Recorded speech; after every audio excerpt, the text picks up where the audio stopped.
जय हिंद, वंदे मातरम। दोस्तों बहुत बहुत स्वागत है आप सभी का न्यूज इंडिया में। और अभी तक आपने इस वीडियो को लाइक नहीं किया तो लाइक कर लीजिए, और चैनल पर नए हैं तो चैनल को सब्सक्राइब कर लीजिए, साथ में बेल आइकन भी प्रेस कर लीजिए और वीडियो को ज़्यादा से ज़्यादा शेयर कीजिए। तो चलिए दोस्तों, आप सभी को बता दें कि पंजाब के सीएम भगवंत मान ने ट्वीट कर ऐलान किया है कि वो आज कोई बड़ा ऐलान कर सकते हैं। जाहिर है कि चुनाव के दौरान जो वादे आम आदमी के कन्वीर अरविंद केजरीवाल ने पंजाब की जनता से किए थे, उनमें से किन्हीं एक या दो वादों की परवानगी होगी।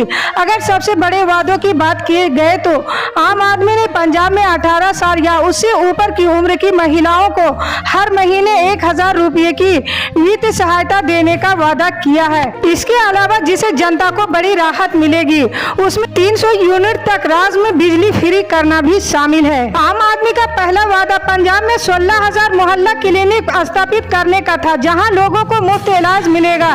लेकिन दिल्ली में जहां पार्टी पहले से ही सत्ता में है, वो 2015 से केवल 500 मोहल्ला क्लिनिक ही बना पाई है। इसलिए पंजाब में 16,000 मोहल्ला क्लिनिक बनाना पार्टी के लिए एक बड़ी चुनौती होगी। आम आदमी का तीसरा वादा था कि वो 1 महीने में पंजाब को नशा मुक्त कर देगा।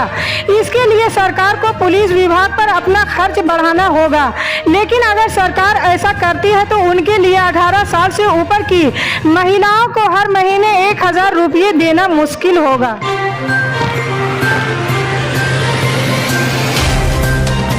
होलिका दहन और होली के त्योहार को लेकर महाराष्ट्र सरकार द्वारा लगाए गए कई प्रतिबंधों पर सियासी रंग चढ़ने लगा है। इन प्रतिबंधों को लेकर बीजेपी काफी आक्रामक नजर आ रही है। दरअसल महाराष्ट्र सरकार के गृह विभाग की तरफ से होलिका दहन और होली के त्योहार को लेकर एक सर्कुलर जारी किया गया है। इस सर्कुलर के मुताबिक 10 बजे के पहले होलिका दहन करने का आदेश है। वहीं होलिका दहन के साथ डीजे बजाने, डांस कार्यक्रम रखने और अत्यधिक संख्या में लोगों के जमा होने पर भी पाबंदी लगाई गई है। साथ ही होलिका दहन के समय मद्यपान करने और हंगामा करने पर भी कार्रवाई होगी। सर्कुलर में कहा गया है कि रंग पंचमी जबरन किसी पर रंग लगाने और हंगामा करने पर भी कार्रवाई होगी। महाराष्ट्र सरकार के सर्कुलर पर शिवसेना नेता और सांसद संजय राउत ने कहा है कि राज्य सरकार ने होली को लेकर जो प्रतिबंध लगाया है वो केंद्र सरकार की एडवाइजरी के मुताबिक है। ये नियम निर्देश इसलिए जारी किए गए हैं ताकि कोरोना वायरस दोबारा न फैले।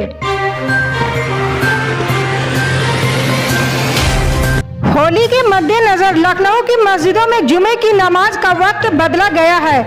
इस्लामिक सेंटर ऑफ इंडिया के मौलाना खालिद रशीद फिरंगी महली की ओर से जारी एडवाइजरी पर अमल करते हुए मस्जिदों में 12:30 में होने वाली नमाज अब 1:30 में पढ़ी जाएगी। इसके साथ ही लोगों से अपने घर के पास की मस्जिद में नमाज पढ़ने की अपील की गई है। दरअसल इस बार 18 मार्च को ही जुमा, शबे बारात और होली पड़ रही है। ऐसे में ऐशबाग ईदगाह इमाम खालिद रशीद फिरंगी मोहली ने होली के जश्न के बाद सभी से नमाज की अपील की है। होली और शबे बारात को लेकर एडवाइजरी जारी की गई थी। फिरंगी मोहली ने कहा है कि जुमा, शबे बारात और होली एक ही दिन होना इत्तेफाक की बात है। इस्लामिक सेंटर ऑफ इंडिया की तरफ से जारी की गई एडवाइजरी में जिक्र किया गया कि उप मुख्यमंत्री दिनेश शर्मा ने ईदगाह में आकर मौलाना खालिद रशीद फिरंगी मोहली से मुलाकात की और इत्मीनान दिलाया कि तीनों अवसरों पर उचित शांति व्यवस्था बनाई जाएगी और कोई अनहोनी नहीं होने दी जाएगी।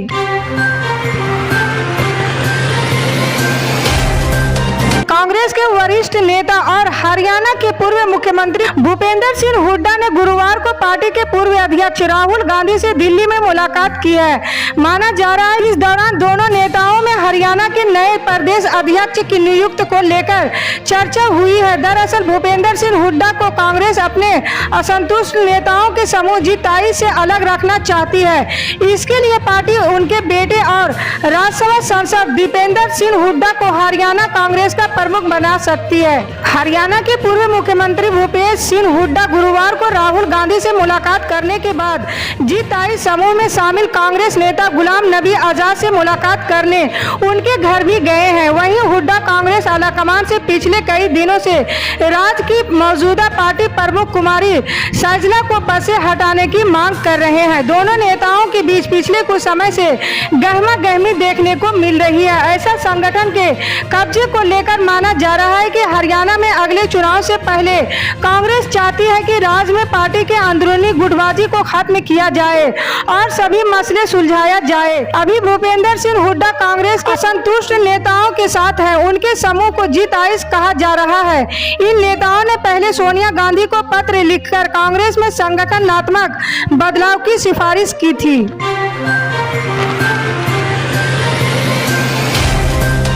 केंद्र जांच एजेंसी ईडी यानी परिवर्तन निर्देशालय की टीम अगले सप्ताह टीएमसी सांसद अभिषेक बनर्जी से पूछताछ करने वाली है।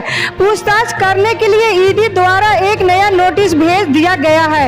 ईडी के वरिष्ठ सूत्रों के मुताबिक 21 मार्च को अभिषेक बनर्जी को दिल्ली स्थित ईडी मुख्यालय में पूछताछ के लिए बुलाया गया है। इसके साथ ही 22 मार्च को अभिषेक बनर्जी की पत्नी रुचिरा बनर्जी को भी पूछताछ के लिए दिल्ली बुलाया गया। दरअसल अभिषेक बनर्जी पर कोयला आरोप है, लिहाजा इसी मसले पर जांच एजेंसी दिल्ली में पूछताछ करने के लिए पहले भी कई बार नोटिस भेज चुकी है, लेकिन अभिषेक बनर्जी दिल्ली नहीं आना चाह रहे थे। उसके बाद अभिषेक बनर्जी के द्वारा इस मसले पर कोलकाता स्थित उच्च न्यायालय में एक याचिका भी दायर की गई थी, लेकिन उस याचिका को रद्द होने के बाद जांच एजेंसी ईडी के द्वारा एक बार फिर से नया नोटिस जारी किया गया है।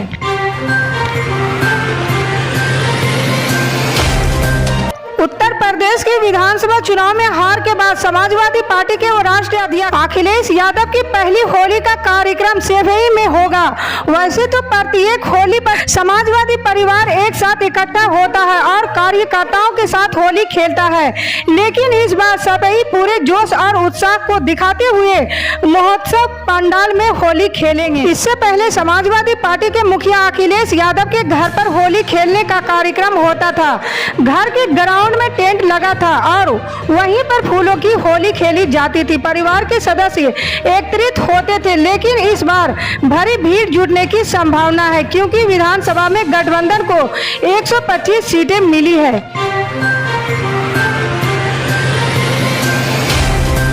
उत्तर प्रदेश, उत्तराखंड, गोवा और मणिपुर में सरकार गठन को लेकर बीजेपी की कवायद तेज हो गई है। बुधवार को उत्तर प्रदेश में नई मंत्रिमंडल और सरकार गठन को लेकर बैठकों और मंथन का दौर जारी है। योगी मंत्रिमंडल को लेकर दिल्ली में बीजेपी मुख्यालय में करीब 5.5 घंटे बैठक चली। पार्टी अध्यक्ष जेपी नड्डा, सीएम योगी आदित्यनाथ, स्वतंत्र देव सिंह समेत कई बड़े नेता इस बैठक में मौजूद रहे, जिसमें मंत्रियों की लिस्ट को लेकर विचार किया गया। साथ ही राज्य में एमएलसी उम्मीदवारों के नाम पर भी मंथन हुआ। पार्टी योगी आदित्यनाथ पर फिर से भरोसा जताया है। योगी आदित्यनाथ फिर से मुख्यमंत्री बनने जा रहे हैं। वो 21 मार्च को दोपहर 3 बजे मुख्यमंत्री पद की शपथ लेंगे। इसी तरह की पल पल की अपडेट जानने के लिए जुड़े रहें हमारे न्यूज इंडिया के साथ। मिलते हैं अगली बड़ी खबर में, तब तक के लिए जय हिंद।